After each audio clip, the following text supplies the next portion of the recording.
Hello दोस्तों, कैसे हैं आप सब। Welcome back to my channel. उम्मीद करती हूँ कि रोज़ की तरह आप सभी बहुत अच्छे होंगे। दोस्तों, हमेशा की तरह आज भी मैं आपके लिए लेकर आई हूँ एक बहुत ही यूज़फुल वीडियो।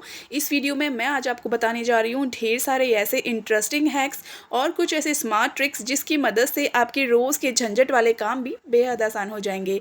और इन ट्रिक्स को देखने के बाद तो आज आपको कहना ही पड़ेगा कि काश ये ट्रिक्स हमें पहले पता चल जाते तो हम इनका यूज़ कर लेते। तो फिर चलिए बिना देरी के वीडियो देखना शुरू करते हैं। वीडियो ज़रा से भी पसंद आए तो रोज़ की तरह एक लाइक ज़रूर करिएगा और दोस्तों के साथ ज़रूर शेयर करें। दोस्तों, अक्सर किचन में काम करते वक्त ऐसा कितने लोगों के साथ होता है कि कुकर में खाना बनाते वक्त सारा पानी उबाल आ जाता है और कई बार तो दाल दलिया भी चावल भी बाहर निकल जाते हैं। अक्सर ऐसा हमारे साथ ज़रूर होता है। कई बार पानी ज़्यादा हो जाता है तो उबाल आ जाता है, या फिर कई बार जो है कुकर ही हमारा ख़राब होना शुरू हो जाता है कि जितना भी कम पानी रखे तो भी वो उबाल खाता ही खाता है। हज़ारों ट्रिक्स यूज़ करने के बाद भी कई बार हमारी ये प्रॉब्लम ना कभी ख़त्म ही नहीं होती है। तो आज आपको मैं एक छोटी सी ट्रिक बताने वाली हूँ जिसके बाद कभी भी आप कुकर में खाना बनाएंगे ना, चाहे पानी कम हो या ज़्यादा, आपका कुकर में अगर ख़राब भी है, कोई प्रॉब्लम भी है बार बार उबाल खाने की, तो ये प्रॉब्लम बिल्कुल ख़त्म हो जाएगी। कभी भी कुकर में अगर खाना बना रहे हैं चावल के अलावा, तो आप क्या करेंगे कि इसके अंदर एक कटोरी डाल देंगे जिसकी मदद से इसमें से कभी भी आपका कुकर में से पानी खाना कुछ भी उबाल नहीं आएगा। ये बिल्कुल आजमाई हुई ट्रिक है, आप इसे ज़रूर से फॉलो करके देखिएगा। कभी भी अगर आपके कुकर में किसी भी तरीके की उबाल आने की कोई भी प्रॉब्लम होती है तो इस ट्रिक को फॉलो करिए। चलिए दोस्तों, बढ़ते हैं हमारे अगले यूज़फुल ट्रिक की तरफ। दोस्तों, हमारे जो ये हाथ होते हैं ना, कहते हैं कि इसमें सेहत का खजाना छुपा है। शायद ये बात बिल्कुल सच है कि हाथों में हमारी सेहत का खजाना ही छुपा होता है। आज मैं आपको एक ऐसा ट्रिक बताने वाली हूँ जिसकी मदद से आपकी जो आँखें हैं ना वो बिल्कुल ठीक हो जाएँगी। बहुत से लोगों के घरों में ऐसा ज़रूर होता है कि कोई ना कोई सदस्य ऐसा है जिसकी आइट साइड वीक होती है। ख़ास तौर पे हमारे मम्मी-पापा, दादा-दादी, आजकल तो छोटे-छोटे बच्चों को भी चश्मा लग गया है। तो आपको ये ट्रिक फ़ॉलो करनी है। आपको क्या करना है, जो आपके दोनों हाथ हैं उनके ये वाले जो पॉइंट्स हैं जहाँ पर मैं पेन की मदद से निशान बना रही हूँ ना, तो आप इन्हें ध्यान से देखिएगा। इन पॉइंट्स को आपको क्या करना है, ये होते हैं हमारे आइज़ के यानी आँखों के एक्यूप्रेशर पॉइंट। और आपको जहाँ पे मैंने निशान बनाया है यहाँ पर आपको इसे गोल गोल थोड़ा सा प्रेस करते हुए ऐसे घुमाना है। एक बार सीधे हाथ की तरफ और एक बार उल्टे हाथ की तरफ, यानी इस प्रोसेस को आपको एक हाथ पर 1 मिनट के लिए करना है और सेम दूसरे हाथ पर भी 1 मिनट के लिए करना है। और ये आपको सिर्फ 2 मिनट के लिए करना है डेली।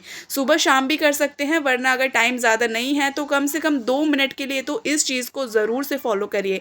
आप देखेंगे कि कुछ महीने बाद ही आपकी आई साइड वीक जो थी वो बिल्कुल ठीक होना शुरू हो जाएंगी और आपका धीरे धीरे करके चश्मा भी उतर जाएगा। ये बिल्कुल आजमाई हुई ट्रिक है और इसे ज़रूर से फॉलो करके देखिए। अगर आपकी भी आंखें किसी भी तरीके से कमज़ोर हैं, चश्मा लगा हुआ है, आई होप कि आपको ये ट्रिक भी बेहद पसंद आई होगी।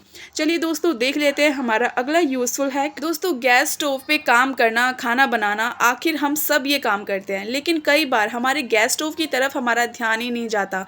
हमें ऐसा लगता है कि सिर्फ ऊपर ऊपर से इसकी सफाई ही काफ़ी है, लेकिन गैस स्टोव को ख़राब होने का कारण ही यही है कि हम इसको ठीक तरीके से साफ़ नहीं करते, या शायद इसकी सफाई की तरफ ज़्यादा ध्यान ही नहीं देते। लेकिन एक बात आप हमेशा ध्यान रखिएगा, अगर आपको बहुत ज़्यादा गैस स्टोव के बारे में जानकारी नहीं है, साफ़ करने की, सफाई करने की, और आपके गैस चूल्हे में आए दिन कोई ना कोई दिक्कत आती रहती है, कभी गैस की फ्लेम सही से नहीं आती है, या फिर कई बार बीच बीच में इसके जो बर्नर के छेद हैं ये बंद हो जाते हैं, तो ये एक तरीका आप अपना लीजिए। आपका गैस स्टोव में कभी भी किसी भी तरीके की कोई भी दिक्कत नहीं आएगी। अगर आप जितना ज़्यादा इस चीज़ का ध्यान रखेंगे ना, आपका ये गैस स्टोव बहुत अच्छे से चलेगा।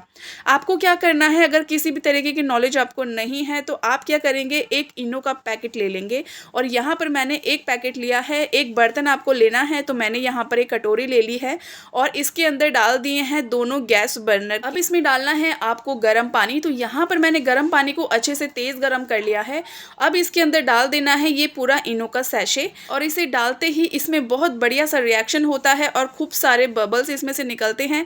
अब इसे कम से कम आप 15 मिनट के लिए ऐसे ही छोड़ दीजिए ताकि जितना भी जंग कार्बन इसके ऊपर लगा होगा, जिसकी वजह से गैस की फ्लेम ठीक से बाहर नहीं निकलती है और कई बार फ्लेम जब सही से नहीं निकलती है और साइड से निकलना शुरू हो जाती है तो हमारी वो सारी गैस, सारी एलपीजी पूरी वेस्ट हो जाती है और उस गैस सिलेंडर पे लगाए हुए पैसे भी बिल्कुल वेस्ट हो जाते हैं। तो इस छोटी छोटी बातों का आप ध्यान रखेंगे ना तो बचत भी होगी, चाहे बचत छोटी ही क्यों ना हो दोस्तों, बचत बचत ही होती है। तो आपको क्या करना है, उसके बाद गैस बर्नर को बढ़िया तरीके से पोंछ कर इसके ऊपर वापस से लगा देना है। तो ये बहुत छोटा सा और आसान सा ट्रिक था जिसको आप बहुत आसानी से अपने घर में टाइम टू टाइम ज़रूर से करिएगा ताकि गैस बर्नर में और गैस स्टोव में किसी भी तरह की कोई भी दिक्कत ना आए। आप देखेंगे कि जो फ्लेम आपकी ढंग से नहीं जल रही थी वो बहुत ही बढ़िया तरीके से उसकी लौ निकलने लगेगी।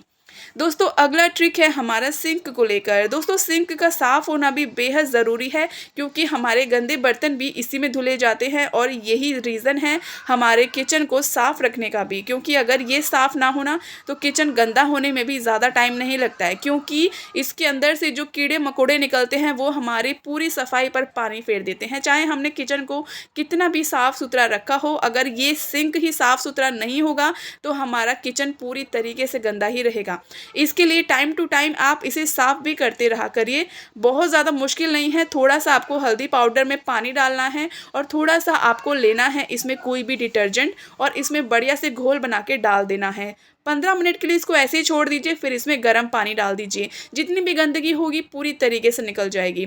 चलिए दोस्तों देख लेते हैं हमारा अगला यूज़फुल हैक। दोस्तों आमतौर पे तो हम इन पैड्स का यूज़ सिर्फ पीरियड्स में ही करते हैं और ज़्यादातर इसे महिलाएं या फिर लड़कियां ही यूज़ करती हैं, लेकिन ऐसा बिल्कुल भी नहीं है। इसे कोई भी यूज़ कर सकता है, मतलब पीरियड्स के अलावा किसी भी चीज़ में यूज़ कर सकते हैं।